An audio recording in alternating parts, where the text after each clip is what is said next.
Hello and welcome back to Mads World. I'm your host Mads and I hope you've been enjoying Mads World so far. If you have, please remember to subscribe, rate and review the podcast on your favourite listening platform and follow me on Instagram. It's at madsworld.mp3. This week on Mads World, I'm joined by Laura Clark, a friend of mine who is currently undergoing the Egg Freeze and Share program through the London Egg Bank. We chat about the stigma of donating your eggs, the process itself, the emotions involved in the experience, and everything to be considered if you are thinking of proceeding with egg donation. Laura has been living in London for 9 years, having moved from New Zealand. She's a complaints specialist for a fintech startup, and in her spare time, when she's not playing netball or exploring London, she's a writer and an actress and will be performing in a play she's written next year called The Price of Life. I'd like to flag prior to our chat that neither Laura or myself are professionals in this space, and this episode is based on personal experience and opinion. You should consult your GP or the London Egg Bank if you're looking for further advice.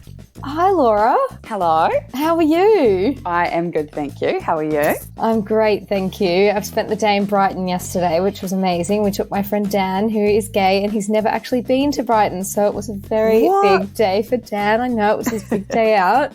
Love it. Because obviously Brighton is the gay capital of the UK, so he loved that. But how's your weekend been? Yeah, my weekend's been very good, thank you. I watched the new Cinderella movie yesterday. I've heard that it's bloody terrible.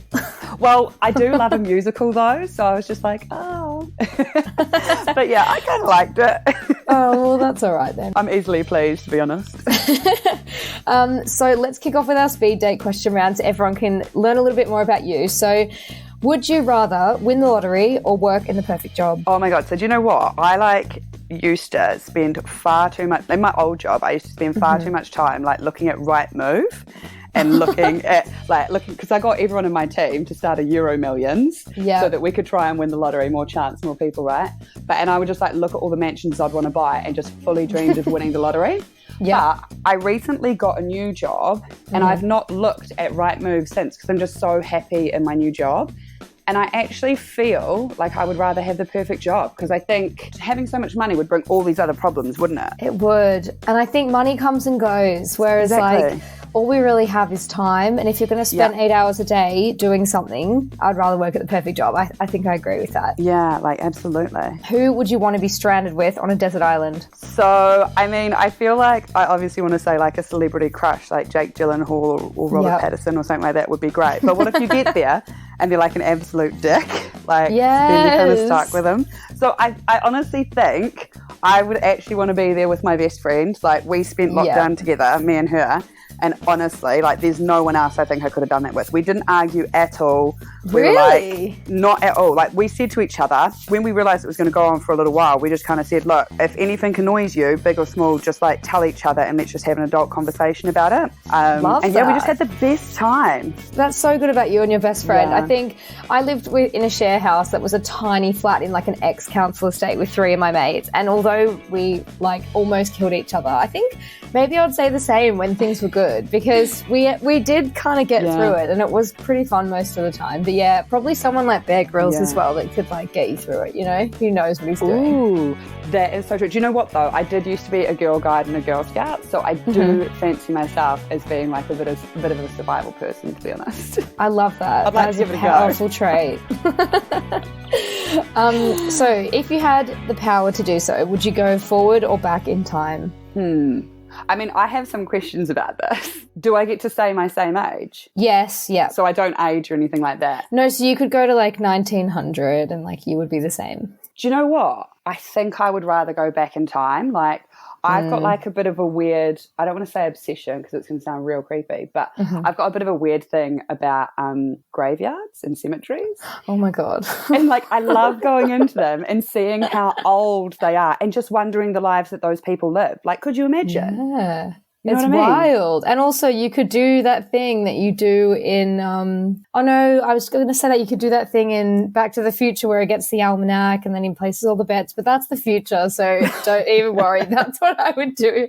I would go to the future and place bets. Doesn't he go back in time and go to a horse race or something and he knows which horse is going to win? Something like that. I feel like, that's some movie, surely. Yeah, that actually would work in reverse. So you have to go back in time and you know which football team's going to win so you can bet on it. So yeah, exactly. I would go back in time. Oh my God. So how would your friends describe you? So I actually asked my friends this question because I was kind of like, oh, I know how they describe me, and had all these like ideas about it. Yeah. And then I kind of thought, actually, that's my idea of what my friends think of me. It might not actually be correct. So I decided to ask them, and they were so lovely. I'm not sure if they were being truthful, but they said that they would describe me as lively, outgoing, considerate, very caring, gregarious, audacious, which I was kind of like, what? Isn't that bad? No, that's great. It's very interesting. It makes life interesting. It does. They said funny, but not quite funny enough to be a stand-up comedian, which I was not happy about, but you know. That's okay. Funny enough to go on a podcast though, so that's good. Well, hopefully. I mean, we're here, so you know. Here we are. And then life of the party and sassy, which I thought was pretty accurate. They are all fantastic describing words. You have really nice friends. I do, right? I was like, guys, where's the truth at? Oh my God, I love that. And my last question is, what is the best date you've ever been on? The best. Okay. So I was like thinking about this, and then I remembered I matched with this guy on Hinge, and we were chatting, and we never ended up going on a date, kind of fell by the wayside. And then we matched again like about 8 months later. And so we were chatting, and like we quite quickly organised the date. Yeah. And I said to him that I would kind of like, because most people just want to go on a drink, which I think is so boring. Yeah, like, I agree. Do an activity or something. Be like, you know. So he planned this date, and we went on an open air bus tour of London that was also a pub quiz. Oh my God. It was so cool. Except we only answered like the first 3 questions of the quiz, because then we were just like chatting and stuff like that. But it was honestly such a great date. So oh my God, that is such a good idea for everyone listening as well. I'm totally going to plan that for my next date. So is it like a tourist thing, like an open air bus tour? Yeah, so like it was I think it was just on like Design My Night or something. And Sick. yeah, the only issue with it was because you could also take your own alcohol on it, which made it even like better because it was like cheap and cheerful. Yeah. But the only issue was there was no bathroom on the bus, but they did stop a couple of times, which was quite good. That's the coolest thing ever. That's a really good answer for that question. Oh, I did want to ask you as well. So before we get into our discussion around egg freeze and share, I wanted to know if you had a really funny or a really bad dating story just in the tradition of this podcast. So I had to think about this, and I was kind of like, I'm not sure if any of my funny dating stories are like appropriate.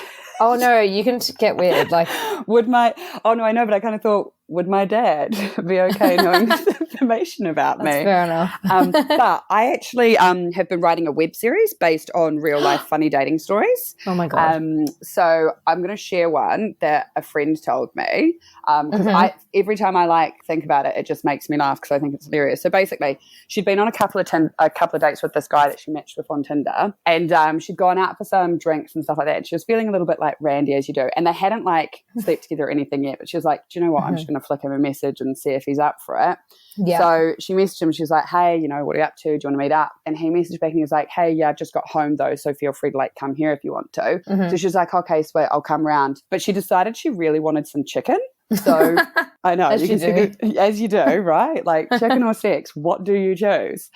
She went for both. So she went and got some chicken, and then she gets her Uber to the guy's house. She gets there with her chicken. He opens the door. They go to his room. He starts like trying to hook up with her, and she's like, oh, I'm just going to eat my chicken. She didn't get him any chicken, so she's just sat on the side of the bed eating the chicken. He's trying to crack on, asks if he can have some, and she's like, no. Then when she finishes, she's like, okay, well, I'm going to go now. And then she just left. She was just after her chicken. She's like, no, now I just want to sleep in my own bed.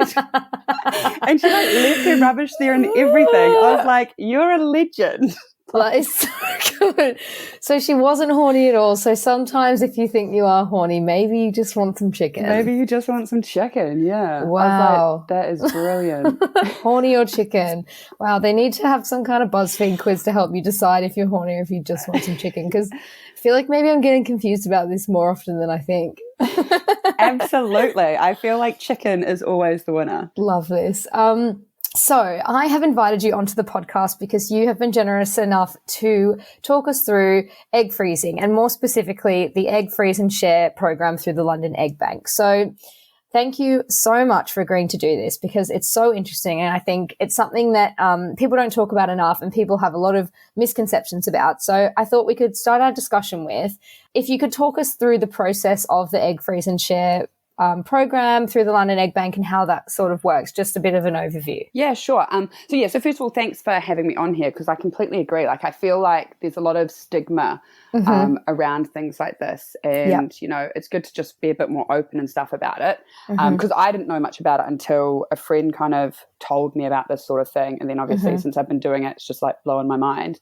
But so basically, the London Egg Bank, they have a program called Egg Freeze and Share, which is if you are under the age of 36. So legally, they're not allowed to accept donated eggs over the age of 36 because that's just like their legal cutoff. And so basically what it means is that I can freeze my eggs and donate half of them. And that way I only had to pay for the fertility test initially, which was like 160 quid. And then I get to freeze my eggs for free for up to 2 years. And then if I want to keep them frozen, it's just £300 every year after that. And then, I just donate half of them, and people who are in need of them get to use them if they want to choose me to use my eggs. And when you say that it's free, how much would it cost if you were to do that and not share your eggs?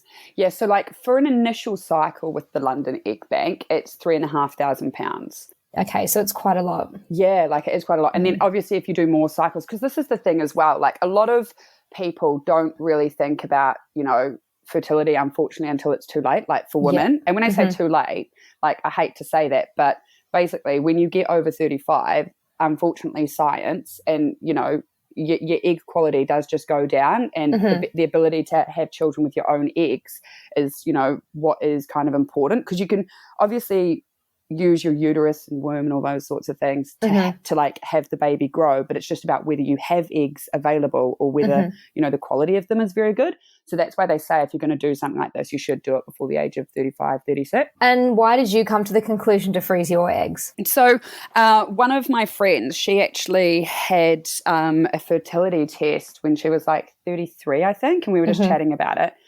And, because she wasn't sure what she wanted to do, so she just wanted to get like a bit more informed. And I think that's the first time that I kind of thought, oh, actually, that's probably something I should think about. Yeah. Like when I was 16, I kind of thought, oh, by the time I'm 26, I'll be like married, have 3 kids, all that sort of jazz. But then life, I know, kind of glad I'm not, to be honest, but, life happens and suddenly I'm 35. I'm single, and it's just kind of like, you have to start thinking of these sorts of things. Like, do I actually want to have kids? And especially, do I want to have my own biological children? So a friend of mine who's a little bit older, she is looking to freeze her eggs. And then she was just telling me about it, and she said, oh, look, if you do it by the time you're 36, you can do this whole egg freeze and share thing. And so she told me actually, I think like a couple of years ago, and I was like, oh my gosh, yeah, I'm totally going to do that, because then if it's free, like, why not? But then I kind of thought, actually, no, hold on. Don't rush into that sort of decision. There's like a lot to think about if you're going to donate your eggs. Yeah. And speaking of having a lot to think about, what kind of vetting process did the London Egg Bank have? And did they have any counselling involved in the process? Or Yeah, so like basically they are great, because so when my friend first told me, I emailed them, and I was on a Mirena birth control. So obviously hadn't had like a period in since I was like 16. Yeah. So obviously there was questions around my fertility and stuff anyway. And they kind of said to me, well, the first thing you should do is have that removed so that you can get your hormones and stuff back to normal. Yep. And they were great, because I kind of thought, oh, surely if they don't get many people donating, they'll like email me to follow up and stuff, which they never did, which I actually kind of like, because obviously this is something that I think you need to think about a lot, and you don't really want people like trying to pressure you into it or anything like that. So I think it was really good that they didn't do that. It was all very much I had to go to them about questions and about stuff like that, which I thought was great. And they offer counselling, like that. They're absolutely brilliant. So they offer counselling to like make sure, that it's something you want to do, and I guess to make sure you're in the right headspace. But they also say that anytime I want a counselling session, I can just contact them and they will do it. Like they said now up until, I'm guessing, end of time, because they said, when I if and when I choose to have kids, there'll probably be things that come up. They also said if I am having children with anyone, that my partner can have a counselling session as well. Oh, that's great. Yeah. So I was like, it's just a really good system, I think, to make sure that, you're keeping in touch with your mental health and stuff around it, because obviously it can be quite affecting. But yeah, and so with the vetting process, they the first thing they had to do was do a blood test to make sure my hormone levels were at a specific level to make sure I was going to be able to do it. And then they did, oh my God, and that was so embarrassing actually. I had to like pee into a cup and I got so confused when I was there because they had a door that you go into. Yeah. And they didn't then, and that was where the, it was like a single bathroom, but I didn't kind of really realize, and I don't know why, but, and this was like still like wearing masks and stuff. And so I went into the door and I didn't realize that there wasn't a second door. So I didn't think to lock the first door. Oh God. So I'm there trying to pee into this little cup. I've taken my mask off as well to go to the bathroom. I don't know why I'd take it off to go to the bathroom, but so no, I'm trying to pee into this cup and then someone comes in and I'm like, oh my God. So then like I drop the cup, it goes all haywire. No. The thing I was the most concerned about was they saw me without my mask on. Like they're going to be like, she's not wearing a mask. Oh my God, she's a rule breaker. These eggs are going to be rule breakers. Exactly. I was like, oh God. Oh my God. But yeah, and so then I had to get some. So the hormone levels came back. They were like, yep, you meet the requirements for that, so we can move on to the next step. So the next step was to have a blood test, to do DNA testing, because they screen you to see if you have any sort of like genetic mutations or you're a carrier of anything and stuff like that. And they do an STD check, which is brilliant. And then they also do an ultrasound because they want to see how many hair follicles. Oh my God, no. How many egg follicles you have. So they want to check how many eggs you've got. And again, that was like quite awkward because the lady's like doing it and it's one of those internal bloody ultrasounds. Yeah, like she's up there. Yeah, she's up there. And she's up there and she's like still got it up there and she's pointing to the screen and just like, and I'm just kind of sat there, laying there being kind of like, could we not like pull that out maybe and then you show me afterwards? Like you're taking pictures anyway. Like, but they were all super nice and super lovely. And she said that for me, I was very lucky and I had 10 follicles on one side and 12 on the other. Okay. Are they called follicles then? Egg follicles? Yeah, That's wild. Yeah, I know, right? There you go. So crazy. I've learned so much in this process. I do feel like I still should know more, especially about like female anatomy and stuff. But can you ever know everything though? There's so much to know. It's insane. That is so true. That is so true. But yeah, she said that the average is between like 6 and 10 because apparently you're born with the amount of eggs you're going to have throughout your whole life. So as soon as you're born and I'm guessing it's puberty and you start releasing them, that's when they start going down from then. Right. I wonder if you're on the pill. This is something I'm going to have to Google later. But if you're on the pill and you're not releasing eggs, do you get to save them up? No. So it doesn't work like that because like whilst you're I know, a shame, isn't it? I was like, I'm going to have so many little eggs up there. But yeah, so like I don't know why it doesn't work like that, but they told me that it doesn't work like that. I was like, sad. Oh, okay, yeah, so sad. But yeah, and so they do that, and then once they've done the DNA, so once they've done also, you pass the ovary test, I guess, and then once they get the DNA results back, which can take up to 4 weeks. Then if you pass that, that's when you get officially accepted into the Egg Freeze and Share program. There you go. Yeah. And how did the DNA testing work? And like, I can imagine this was pretty conflicting to experience if, you know, you didn't realize you were a carrier for certain things or if you had any genetic mutations. Was this kind of an interesting process? Yeah, so I mean and like to be honest, that's exactly what actually happened to me. Okay. And I think because I had like got top marks in the other tests, I just kind of thought, sweet, I'm going to be perfect, and there's going to be nothing that comes back. And then she sent me an email and she said, so we've got your DNA test results back, and you have to have another Zoom call with the doctor. And so I was kind of like, I feel like that's not good news. Yeah. And so I emailed her and I was like, does that mean it's bad? Like, does that mean that there is something? And she was like, oh, I don't really know the results. It's just like, you've got to talk to the doctor. The receptionist always says that at the doctor, and you're just like, why are you giving me this anxiety? Just tell me. Oh my God, exactly. And I was kind of like, you're going to make me wait 24 hours to know this information? Oh my God, I wouldn't have slept. Oh yeah. And so then I had the call with the doctor, and she was like, okay, so we've got your results back. And like, it was great. But I was kind of a bit like, so she basically said to me that one of my alleles. What's that? So I think an allele is like something to do with your like genetics. It's definitely something to do with your genetics, but I don't fully know what. Okay. I am going to be having a counselling session with a genetics counsellor, which I'm really looking forward to. Wow. But so basically what she said to me is that we all have different alleles and stuff, and that is what, makes up our genetics and stuff like that. Uh-huh. And so because they can only test for certain things, they can't test for everything. Yeah. But so she said to me that one of my alleles shows that I am a carrier for the genetic mutation of spinal muscular atrophy. And so I was just like, wait, what now?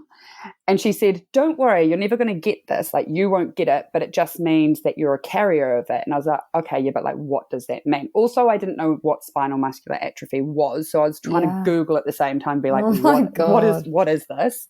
And she said to me that basically what it means is if I have a child with someone who is also a carrier of this gene, that there is a 1 in 4 chance the baby would be born with spinal muscular atrophy. Wow. There's a 2 in 4 chance that they'd be born as a carrier of it. And then there's a 1 in 4 chance that they'd be born with absolutely nothing, not having it and not being a carrier. Wow. And I was just like, I mean, those aren't very good odds. Like, is it likely that you would, like, is it a rare thing to have? Is it likely that you would have a baby with someone who would have the same? Yeah. So, I mean, that was like something I was like, asking and stuff like that. And she said that the thing is, a lot of people are actually carriers of something. They do have something in their genetics that is like slightly not, I don't want to use the word normal because I don't think that's right, but like, that they're a carrier of something. But most people just never know because most people never get tested. That is so interesting that they can find that in like just a blood test. Isn't that just crazy? Oh, isn't it? Like, it blows my mind that they can figure all of that out from one blood test.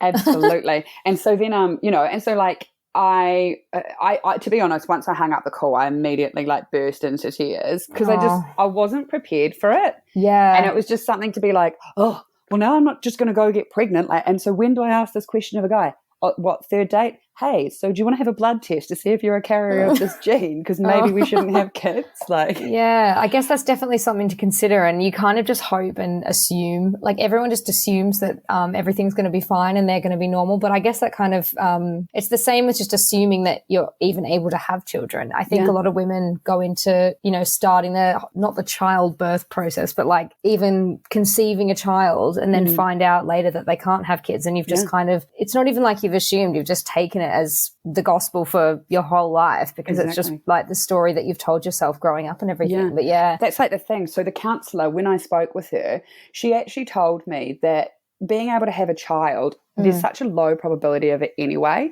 And she said that's why it's so difficult because like when people do eventually want to have a child and they're ready for that, they're suddenly surrounded by people who just get pregnant, without trying and stuff like that. But she said that if you take a couple who are in their like early 20s, which is peak time for, women to be able to conceive, and neither the woman or the man have any, difficulty with being able to conceive, and they have regular sex, say 3 or 4 times a week, they still only have an 18 to 22% chance of getting pregnant. Oh my God. Because there's just so much that goes into it. She said that, like our bodies, like, and she said that's why people miscarry a lot sometimes as well, because our bodies are designed to also weed out the things where there are genetic mutations and stuff like that. So unless it's a really good quality egg and stuff like that and good quality sperm, it's not going to take.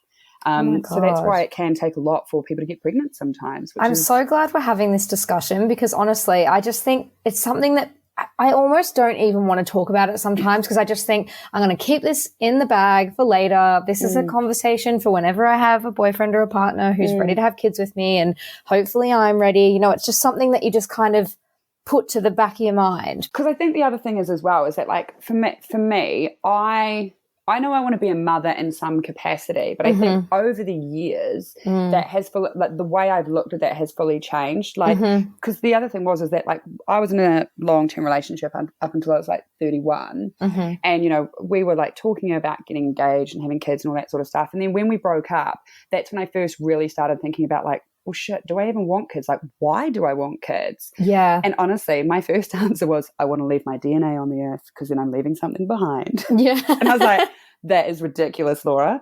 It's so existential, isn't it? I feel like it's just this huge, like you just kind of go through this huge, weird existential crisis where you're just like, why do I want to have kids? Maybe writing a poem is enough to leave my mark on this earth.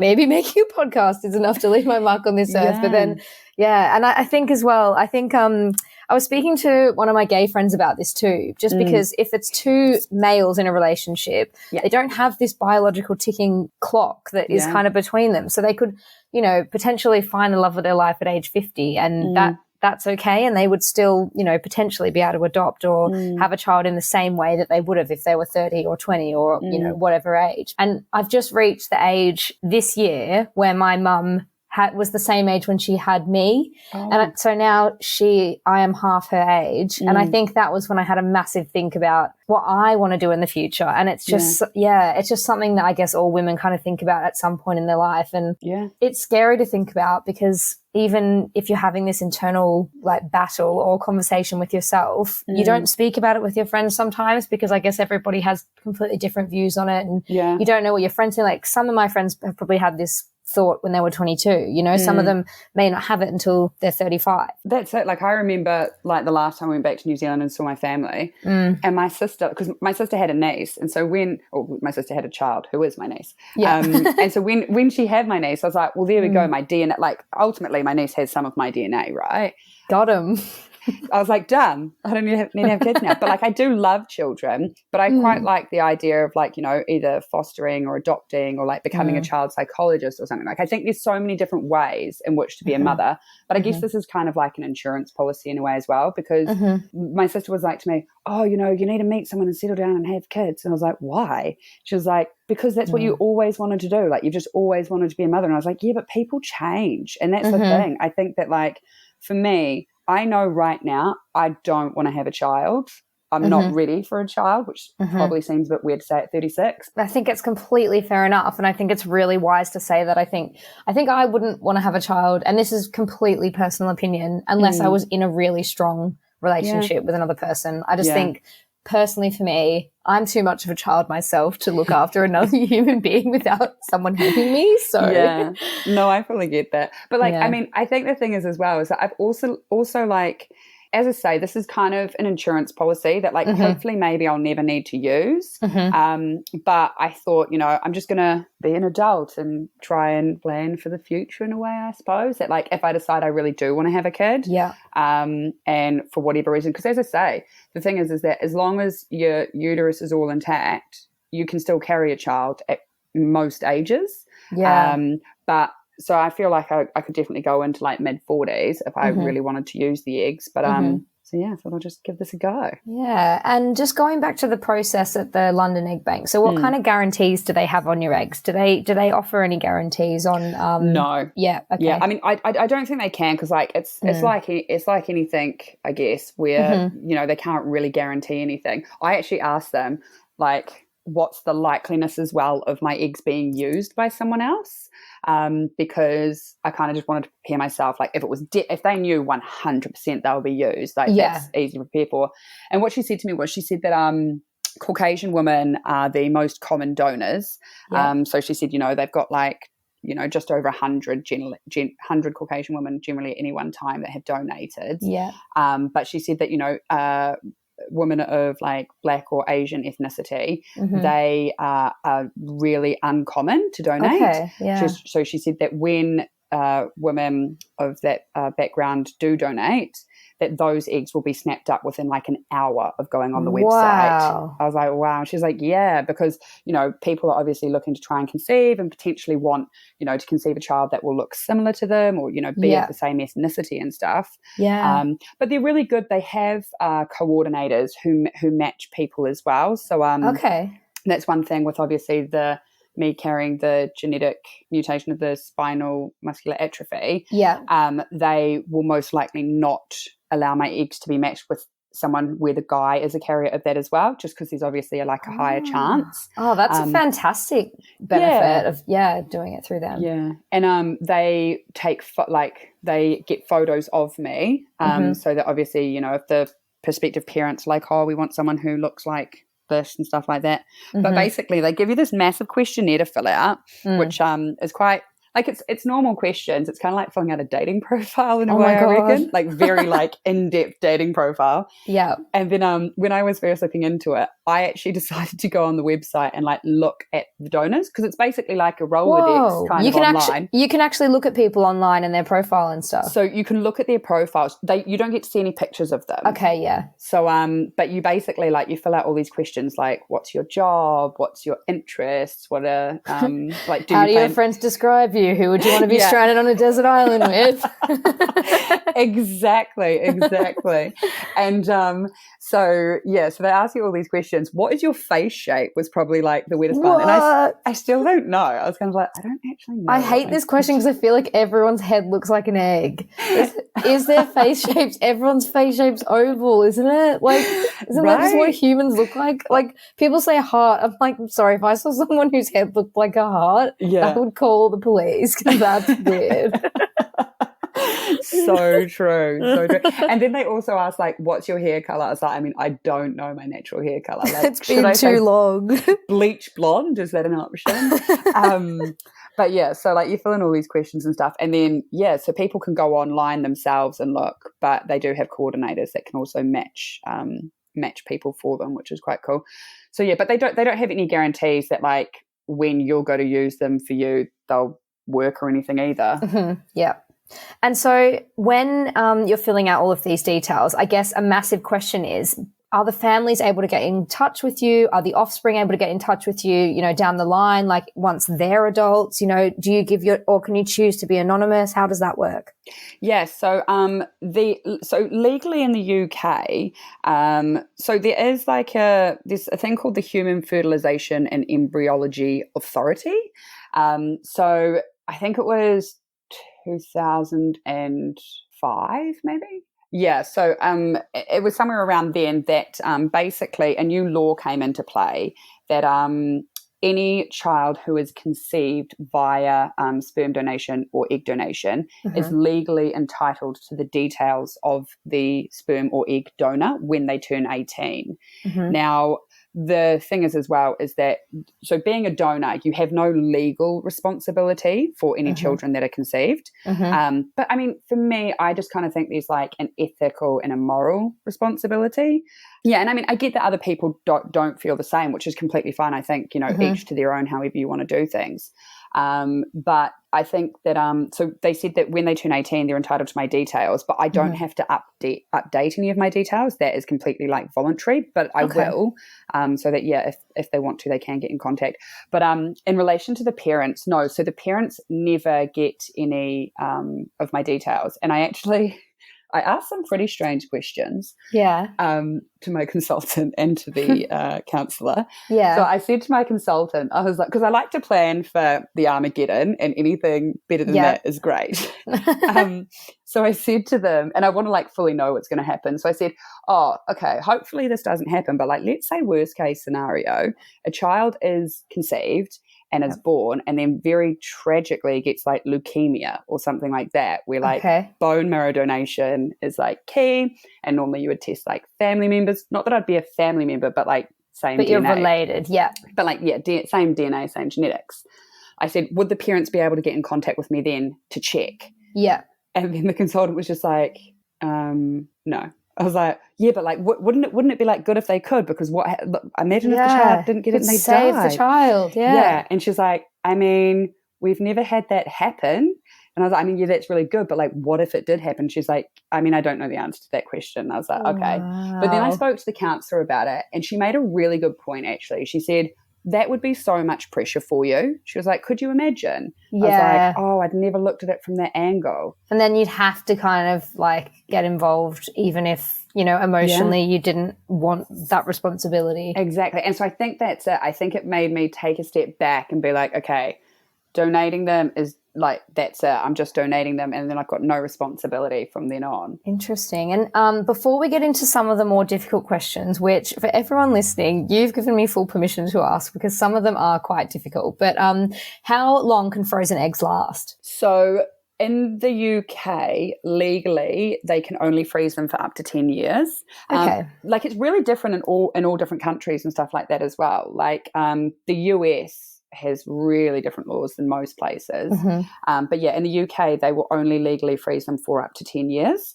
However, if you are a woman who has like early onset menopause or something like that, or basically you're just like your fertility, you've got problems with it from a young age, you can freeze them for up to 55 years. Wow. And they last that long? Well, yeah, I'm guessing so. I mean, it's kind of like, how long can you freeze me? Like, does anyone actually know the answer? Yeah, have they invented that yet? Freezing humans? Oh God, I hope not. I definitely know that they've frozen mice and then the mice have been fine. What? So yeah, apparently No. isn't Mickey, the guy who invented Mickey Mouse, Walt Disney, he's cryogenically frozen until the science is invented to thaw him out. Is that true? Oh my God, I have no idea. But I did hear that Michael Jackson wanted to do the same thing. Well, I mean, but like, what's he hoping to wake up to? I feel like he's just going to wake up to like a totally crazy world where like volcanoes are erupting and there's like, God. you know, really high sea levels and just like all kinds of other things. This is why I also want to go back in time and not forward in time, because there's nothing forward in time. It's too late. There's nothing there. Exactly. There's not even going to be robots or anything cool. It's just going to be like lava and bad stuff. Exactly. The world will be on fire. Yeah, not a vibe. No. So do you have a plan, and like have you sort of made a specific plan for how to deal with this emotionally moving forward? I mean, I think this is such a tough question because like you just never know what's going to happen. And I think that's why I took a long time to, like, I mean, as I say, initially I was just like, yeah, let's do it. This sounds like a great idea. And then I was like, oh, hold your roll, Laura, like actually think about this first. Yeah. Because it doesn't just affect me. That's the thing as well. You know, it can potentially affect, you know, a future partner that I'll have. It affects my family. Like I've had big chats with my family about it, not to ask their permission necessarily, but just, you know, it can affect them in a way. So I just wanted to make sure that they were okay and understanding. And they've all been great. They know what I'm like. They've been with me for my whole life, so they are not surprised by me doing something like this, really. But yeah, like, I mean, one thing that the counsellor said, which I think was super, you know, valuable, is that like just to, you know, always be okay with the fact that your thoughts and feelings around it will always change. She gave me some really good examples of things of, you know, what other people have been through and stuff like that. Obviously everything was confidential and there were no names mentioned, but just about like, you know, say if a child is born and they get in contact with me, I don't have to be in contact with them, you know, straight away. I can wait until I'm in a good place for it and things like that. She also said that, you know, if and when I decide to have children, even if they're like adoptive children or whatever, just to always tell them about it. Because if, say, in, you know, 20 years' time or something, someone does come knocking on my door saying, hey, so I was born from your egg, it's a lot easier to explain that when you've already told people as they're growing up or as they've entered into your life, than it is to be like, oh, hey, so by the way, 20 years ago I did this is thing. your sort of sister. And like she just said as well, like, you know, telling future partners and stuff. And like I've told people that I've been on dates with, which is, it's just been really interesting to gauge people's reactions and stuff. Yeah. What is the general response? Like, is it quite diverse, or do people usually say similar things? There was one guy who was like, oh my God, why would you do that? Like, that's going to be your children out in the world. Like, that's so weird. I was like, oh my God, it's definitely not my children out in the world. It's just my genetics. Like, you know what I mean? Yeah, that's such an interesting way of looking at it, yeah. Because I feel like when I was planning for this episode and writing these questions, I was kind of like, would I do it? But yeah, I think it's such a massive decision, and there's so many factors that come into it. I couldn't decide. And like, I think the thing is because it's a decision that, as I say, doesn't just affect me. Like most of the guys that I've been on dates with, and like I've mentioned it too recently, have been pretty like, oh, like super understanding. All my friends have been pretty like very understanding. But again, like it's just one of those things.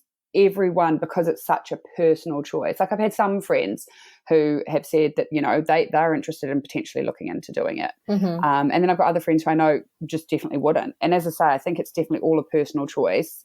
But yeah, I think it's nice to be able to help people And who knows? Maybe no one will want them. So They didn't like who you said you'd be stranded on a desert island with. They don't want your egg. So if someone does use the egg, do they tell you? And would you ever want to know that, or would you rather not know that? Yeah, so you do have the option. And so, because this is the other thing, so when you're filling out the forms and paperwork and stuff like that, they also ask you all these questions like whether you'd be interested in being part of any studies, or can your eggs be used for training purposes, and all these sorts of things. And I just kind of thought, if I'm going to commit to it, I'm going to commit to it fully. Yeah. So that's my thought process be with it. Either go all in, or what's the point? Yeah. For me personally. And so I've said yes to any sort of thing. Now they do give you the option of notifying you if and when any children are born, because that's the other thing. It might be more than one. Yeah. I kind of thought, it would only be allowed to be one. I don't know why I thought that. Yeah. But they say in the paperwork that you can only help up to 10 families. I was like, families? I said, so can one family choose to have more than one child with your egg? And they're like, yeah. I was like, and does that happen? And they're like, yeah. Wait, so they could have brothers and sisters with your eggs? Yeah. But, wow. I know. So they can notify you. And the counsellor was telling me that they had one couple who she donated her eggs, and her eventual partner, they had kids and stuff, and they had ended up having 3 girls. But when she donated her eggs, there were 8 male children born from them. And so her partner was kind of upset because he really wanted a son. Yeah. So he went in and they kind of just explained to him, because he was kind of like, did you take all of the boy eggs from her in the donation? And is that why we're not having any sons? Because she's got no boy eggs left. Oh my God. She was just kind of like, that's not how it works. But yeah, so they're all sorts of things that can come into play with it. But yeah, so I can be contacted, and they do give you the option. They say, do you want to be or do you not want to be? You don't have to be. I've chosen the option to be contacted because I think it will just be nicer to know. Yeah. And then, as I said, I'm going to update my details so that they can get in contact with me if they want to. Yeah. I don't get any details of the family that the child is born to or anything like that. All I get given details is whether it's a boy or a girl. Wow. So I do get told that. And when the child is 18, they can have my details. But again, I don't get theirs, which I think is a good system, because ultimately it's not up to me to decide whether I would want to meet that person. It's up to the person who's born. You know what I mean? That's their choice, not mine. I think, I've got to go into this being right, I'm just giving them away. Whatever happens, happens. But in the paperwork, at the end of it, they have this question, and it says, a message you would like to leave the child/children that are conceived. Oh my God. I was just like, what the hell am I meant to write here? Congratulations on being the chosen one? That's insane. What? But what? Wait, I mean, if it's personal, you don't have to say it, but what did you write? I mean, to be honest, what I wrote was, I'll come back to this, because I kind of you need to think about that, right? And I feel like I've got at least 18 years to come up with it, but I was just kind of I mean, what do I write? And well, what if they leave it as, I'll come back to this, and then the kid's like, what's this, me? Are you coming back to me? Are you gonna come and get me? Yeah, I'll completely forget that I've actually done this, and I'll be like, shit, remember that time I donated some eggs? What did I write? No, but because I said to the counsellor and I said to the consultant, I was like, can I come back to this, because I find this question quite hard. Yeah. And they're real good about it. They're just like, you don't overthink it though, just write, And so basically I think I'm just going to kind of write my reasons for doing it, which is obviously, wanting to help people who want to have families, but obviously women who are struggling a little bit with that area, because that sucks for them, you know what I mean? So it's nice to be able to help them. And then also I'll just say, if you want to get in contact with me, I'm completely open to that. I've made sure my details are up to date. But also, if you don't want to, no hard feelings.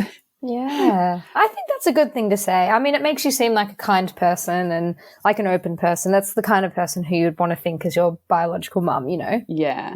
I have another difficult sort of question for you. So How would you feel if someone else uses your egg and has a child, and then you went to use your egg and it was unsuccessful? Yeah. So do you know what? I had not thought of this. And like, so the kind of things I was thinking of was, what happens if a child's born and it becomes like a serial killer? That's or what something? I was thinking Right? too.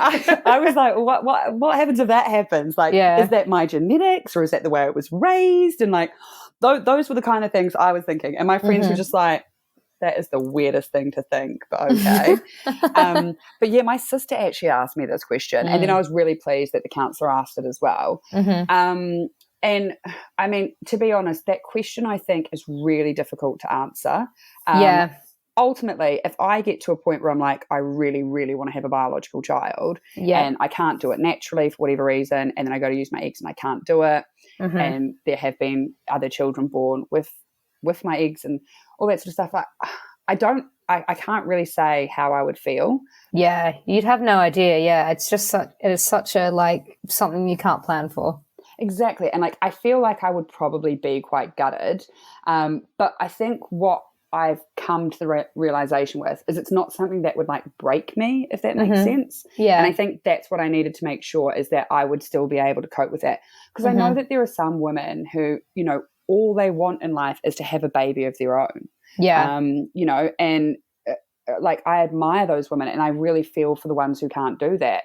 And that's why I think obviously the egg donation scheme is such a great thing, because it is enabling them in a way. But yeah, like, I just think that's something I'm just gonna, if it happens, deal with it at the time. You know that I was saying, it is what it is. It is what it is. And I think it's one of those things as well, like, at least you've been told it now and you've considered it early on, and it's not something that's just going to happen later on and then you have to deal with it then. I guess emotionally you can process it now and you're aware of it, which is the main thing. Yeah, and like I think that's like the thing, is that I think I've also got to get to a point at some point where I need to stop thinking about it as well, because when the DNA results came back and they said that I was the carrier of something, they can only test for certain things. So, you know, they can only screen your DNA for a certain amount of things. And it just made me start thinking, oh no, what happens if like someone picks my eggs and then the child is born blind or deaf or you know, with autism or something like that, and then the parents decide that they don't actually want the child anymore because of that, and then it's given up for adoption. And honestly, my mind just went into overdrive with all these possibilities, and I kind of thought, I got to stop with that. Like, I got to just think, it's a rabbit hole. Like, it just goes forever. Yeah, it really does. But yeah, I've got to think that obviously the people who are going into this and like wanting to be parents, they will probably, I imagine, have similar thought processes and be prepared for anything as well. So yeah, 100%. Have you considered using the eggs with a surrogate later in life? So would you let someone else be a surrogate for a child that you would ultimately care for and be the mother of? Do you know what? I've not actually been asked that or thought of that. And it's a really interesting question, because I think one of the reasons why I'm also not ready for kids is I don't actually like the thought of being pregnant. Oh, me neither. Like, scary. I feel like it's so weird. And like, I've had friends who have been like full on pregnant and stuff like that, and then I felt the baby kick, and it just reminds me of an alien.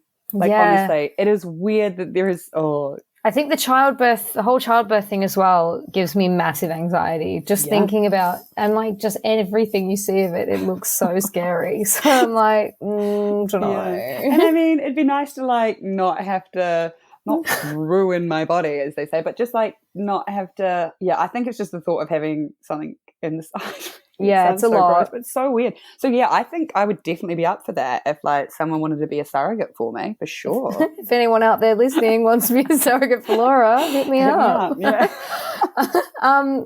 Well, thank you so much for coming on the podcast. I've got one more question, and I think I already sort of know the answer to this. So I've said, would you recommend this to other women, and what are the most important things to consider? Would I recommend it to people? I think that's such a hard thing to answer, because I think it is such a personal choice. You know, as I say, this ultimately, if my eggs are chosen to be used, it doesn't just affect me. There's so many other people that it can potentially affect. And, you know, it is something that I think you do need to give a lot of thought to. But would I recommend the London Egg Bank? Absolutely. They have been amazing in everything that they've done. And I think the thing is that, like, you know, in other countries and stuff, like there are countries, I think it's like Denmark or something like that, where they're starting to get a lot more high rates of women donating eggs, because they're kind of like, why wouldn't you? I mean, ultimately, is it any different to donating a kidney to someone, like to having a heart input, like, or having a heart transplant or something like that? You're still using something that's from someone else. And so, yeah, I kind of look at it a little bit like that as well, is that I'm just helping people who, unfortunately, for whatever circumstance, can't use their own eggs. And I don't need them. Yeah, I really loved what you said as well about it's not your children out there in the world, it's just your genetics. I think that is definitely like opened my eyes so much, like doing this podcast. So yeah, I mean, I think that's it. Like, I think that you've just got to change the way in which you look at it. Like, you know, you can be a mother of a child that's not your own. That's like adoption and stuff like that. You're still that kid's mother. Yeah. Well, thank you so much for coming on the podcast. This has been one of the most interesting podcasts that I've ever done, and I've learnt so much. So, yeah, I'll put a link to the London Egg Bank in the episode description. So if you do want to check out more information, please do so there. And obviously everything that we talked about in this podcast, all personal opinion. We're not professionals. Just a couple of girls having a chat. About freezing our eggs. But yeah, thank you so much. Oh, thanks so much for having me. It's been so nice. And I hope that, like, if anyone is thinking about, you know, their fertility and stuff, especially like women, definitely education is key. So love it. All right. Bye. I hope you enjoyed my chat with Laura. Please let me know on my Instagram at madsworld.mp3 or on my website madsworld.co if you have any stories or thoughts of your own to share. Love and elbow taps. Peace.